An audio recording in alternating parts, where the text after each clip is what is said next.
கில்கால் என்கிற பெயருக்கு தேவன் கொடுக்கின்ற அர்த்தம் நிந்தை புரட்டி போடப்பட்ட இடம்.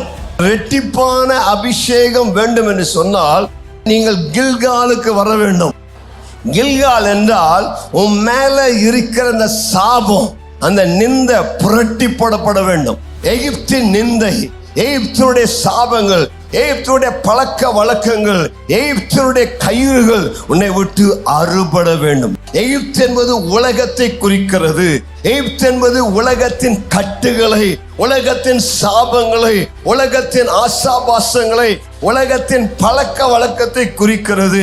நீ தேவனோடு கூட ஆழங்களுக்குள் செல்ல விரும்பினால் எகிப்தின் உலகத்தின் ஆசாபாசங்கள், கயிறுகள், கட்டுகள் உன்னை விட்டு அறுபட்டு போக வேண்டும். அப்பொழுதுதான் அபிஷேகத்தின் ஆழத்துக்குள் செல்ல முடியும். அந்த கட்டுகளோடு, அந்த நிந்தையோடு, அந்த அவமானத்தோடு நீ அபிஷேகத்தின் ஆழத்துக்குள் செல்ல முடியாது.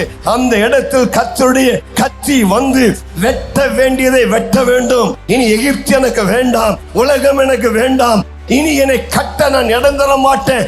இருளிலிருந்து என்னை ஒளியின் இடத்துக்கு பிரகாசிக்க செய்கிற தேவன், அதுதான் கில்காலின் அனுபவமாக இருக்கிறது. கர்த்தருக்கு மகிமை உண்டாவதாக.